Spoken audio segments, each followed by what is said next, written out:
작가님, 그 어록과 관련된 여러 가지 일화들도 많죠? 너무 많죠. 사실은 그 YS는 말실수를 또 굉장히 많이 하신 많이 분이에요. 하시죠. 굉장히 네. 많이 하신 분인데 왜 그러냐 이렇게 보면 그만큼 거침이 없었고 자기가 옳다고 믿으면은 바로 이렇게 생각하시죠 안 하시고 바로 내뱉는 그런 게 있었거든요.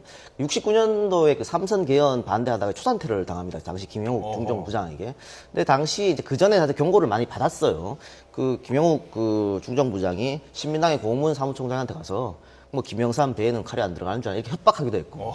그런데 그런 말을 듣고도 계속 삼선의원을 반대를 했었거든요. 그래서 결국은 그 퇴근길에 집 앞 상도동 앞에서 초산퇴를 당합니다. 잘못했으면 정말 큰일 날 뻔한 그런 사건이었죠. 보통 그 정도 일이 테러가 벌어지면 김영욱이라는 사람이 무서워서 조용히 있거나 침묵하는 게 정상인데 YS는 다음날 바로 국회에 가서 김영욱은 제2의 최인기고 민족 반역자다. 그냥 바로 말했어요. 그러면서 박정희 씨는 독재자다. 그러니까 이렇게 할 수 있는 사람은 저는 당시 그 엄혹한 시절에 김영삼밖에 없었다고 생각합니다. 그러니까 그만큼 제가 아까 말실수를 많이 했다고 했습니다만 말실수 이전에 자기가 생각하는 본능, 내가 옳다고 생각하는 건 먼저 이야기하는 스타일이기 때문에 그런 말실수가 따라올 수밖에 없는 그런 분이 아닌가 그런 생각이 들어요. 예. 또 어떤 것들이 있을까요? 저는 가장 인상에 남는 말이 그 경상도 사투리로 쓸데없는 소리 이런 쓸데없는 소리 예. 이렇게 표현을 많이 하셨습니다. 언제 그런 말 많이 하셨습니까?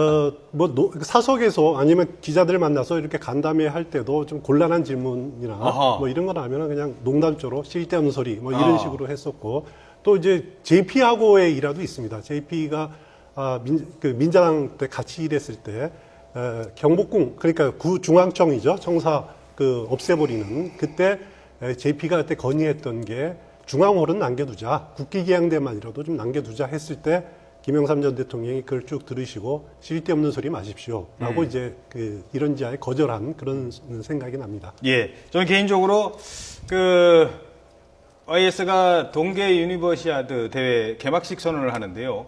그때 말실수를 많이 하지 않습니까?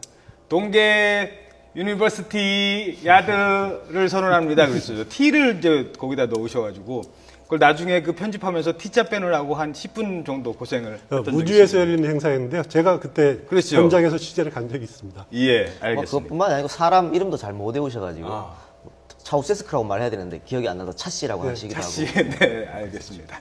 이 정도로 하고요. 다음 키워드 살펴보도록 하겠습니다. 어떤 키워드일까요? 이번에는 운동입니다. 운동과 관련된 겁니다. 네, 김 전 대통령은 머리는 빌릴 수 있어도 건강은 빌릴 수 없다는 말을 평소 자주 했는데요. 건강을 잘 챙겼는데 운동광 특히 아까도 뭐 수영 얘기도 했습니다만 조깅을 그렇게 많이 즐겼다. 조깅은 뭐 매일 하셨고요. 비가 오나 눈이 오나 항상 했었고 사실 클린턴과 한미 정상회담을 했을 때도 그 전날 클린턴 대통령이 이제 술을 좀 과하게 먹어서 아침에 조깅하기로 약속했는데 못 나왔었거든요. 그런데 YS가 그 백악관에서 그 클린턴이 자고 있는 데까지 가서 기다렸습니다. 조깅하러 빨리 나오라고. 빨리 나와, 빨리 운동하자고. 그래서 그 속에 부대 끼면서도 클린턴이 나왔는데 못 따라가죠. 어떻게 YS를 따라갑니까? 혼자서 몇 바퀴 차이 나면서 내가 더 잘 뛰재 뭐 이렇게 했다는 뭐 일화도 있고요. 또 수영은 뭐 원래 거제 출신이니까 수영 워낙 잘하시고 또 축구 또 초등학교 때 축구 선수 출신이었습니다. 또 워낙 잘하시고 운동은 뭐 너무 좋아합니다. 그런데 못하는 게 하나 있었습니다. 왼쪽에 나오죠. 골프. 김종필 공화당 당시 총재가 골프를 치다가 저 드라이브 하다가 헛스윙해서 엉덩방아 찌는 일도 있었죠. 혹시 그렇습니다. 저 때는 웃는 모습으로 나오지만은 그 마음에 걸리셨던 모양입니다. 아시다시피 김영삼 전 대통령 취임 이후에 골프 자제령 공직자들 내리지 않습니까? 그것도 무관하지는 않지 않을까라는 생각이 들고요. 그리고 조깅 이야기가 나와서 말씀을 드리는데 그 해외 순방을 갈 때도 꼭 가급적 보안이 확보되고 이런 곳은 조깅을 하려고 계속 하셨습니다.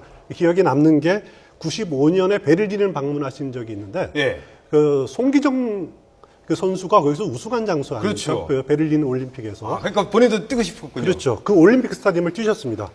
뛰고 그 올림픽 스타디움에 아직 송기정 선수의 그 기념패가 있습니다. 기념 흉상이 있는지 모르겠지만 기억은 잘 안 납니다만 그걸 보시고 감에 젖으신 적도 있고 그 다음엔 칠레를 방문한 적이 있는데 그때는 육사생도들, 칠레 육사생도들하고 같이 그 달리기를 조깅을 하신 그런 기억도 있습니다. 아주 젊은이들하고 같이 뒤처지지 않고 조깅을 한 기억도 납니다. 알겠습니다. 자, 다음 키워드 바로 넘어가도록 하겠습니다. 다음 키워드는 맛있는 키워드입니다. 어떤 걸까요? 저는 어제도 이거 먹었습니다. 함께 보시죠. 칼국수입니다. 자, 김영삼 전 대통령을 상징하는 음식이 뭐냐고 하면 바로 칼국수가 떠오를 것입니다. 칼국수 사랑이 얼마나 지극했을까요? 자, 일단 배종찬 본부장님, 그 국무위원들과 함께 칼국수를 먹는 모습을 국민 앞에 보여준다는 거, 이건 어떤 상징적인 의미가 있었을까요? 서민적인 모습? 그렇습니다. 그러니까 군사정권에서 문민 대통령이 이제 탄생이 되지 않았습니까? 그렇다면 무엇보다도 부정부패 척결을 가장 강조했기 때문에 이 음식에 있어서도 가장 서민적인 음식이라고 할 수 있는 칼국수를 즐겨 먹음으로써 서민과 눈높이를 같이 하는 그런 대통령의 이미지를 또 부각시킨 측면도 있고요. 또 한편으로는 하나 일한데 이 칼국수가 빨리 먹을 수 있지 않습니까? 뭐 잡다한 그런 반찬들 추가적으로 그렇죠. 필요 없이 김치만 그러다 있으면 보니까 되니까요. 같이 식사를 했던 이인재 전 경기도지사 같은 경우에는 워낙 빨리 드셔가지고 따라잡을 수가 없었다, 그 속도를. 어떻게 보면은 이 민주화 투쟁을 하는 그 시기에 빨리 식사를 용기를 하고 배를 채우고 또 투쟁의 현장으로 나가야 되는 그런 대통령의 어떤 그 투쟁의 이 생애도 반영하는 그런 산물이 아니었나 이렇게 보여집니다. 또 어떤 음식이 있을까요? 칼국수도 생각나고 또 멸치도 좀 생각나고. 그러니까 그 칼국수 국물을 멸치로 내지 않습니까? 아하. 멸치로 내는데 원래 예전부터 YS의 그 민주 멸치라고 하는 혹은 또 YS 멸치라고 하는 굉장히 유명했죠. 예. 그 YS 멸치를 선물 받지 못한 사람은 YS 눈에 완전 벗어난 사람이라 이런 얘기도 있었고요. 그 이제 김홍종이죠. YS 대통령 부친 김홍종이 그 이제 국회의원 할 때는 1년에 3,000포씩 자기 예. 아들한테 줬다 그랬는데 뭐 대통령 나오고서 10,000포씩 줬다고 하니까 아. 그러니까 그 아버지의 부를 바탕으로 어떻게 보면 그런 선물을 할 수 있었을 거거든요. 예. 근데 이 멸치가 왜 좋은 선물이냐면 예. 우리가 흔하게 보통 명절에 선물 한 번 하면 그거 받고 끝이지 않습니까? 예. 근데 이 멸치는 한 번 받으면 거의 1년 이상 먹어요. 아, 계속 기억나는군요. 그렇죠. 그거 볼 때마다 아 이거 그것이. YS가 나한테 주는 멸치 이렇게 기억나죠. 그래서 굉장히 좋은 거였고 이 칼국수니까 생각하니까 사실은 그 김영삼 대통령이 소식주의자였습니다. 많이 예. 드시지 않는 건데 반대로 DJ는 굉장히 대식가였거든요. 예. 그래서 한번 여야 영수회담을 했을 때 또 갔는데 이제 칼국수를 주니까 예. DJ는 그게 모자라서 끝나고 여의도 와서 당사 가서 또 어, 밥을 또 드셨다는 저 그런 DJ는 일화도 또 있어요. 워낙 또 대식가니까. 네. 그리고 저 김동옥 그 할아버지 김동옥 할아버지인데 예. 손자가 둘이 있었어요. 근데 그 큰아들 손자가 하나 있었고 그 작은아들 홍조옹의 손자가 바로 이제 김영삼 전 대통령인데 이분이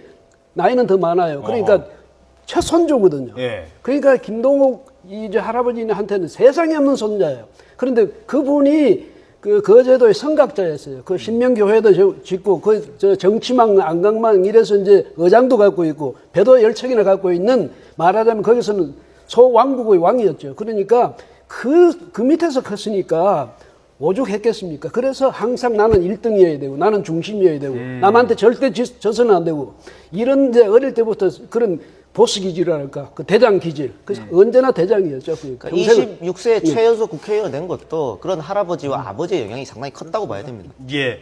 주연님도 멸치 선물 받으셨어요? 저는 그 대통령이 된 이후에는 홍인길 총무수석이 그 이어받아서 많이 또 선물들을 많이 예. 한 기억이 납니다. 예. 그때 그 주변에 있는 언론인들 많이 멸치를 받은 기억이 나고요. 예. 칼국수 이야기하니까 생각이 나는데 좀 떨어진 이야기입니다만은 당시 민자당의 민주계 막내 중에 하나가 박희부 의원이라고 있었습니다. 아하.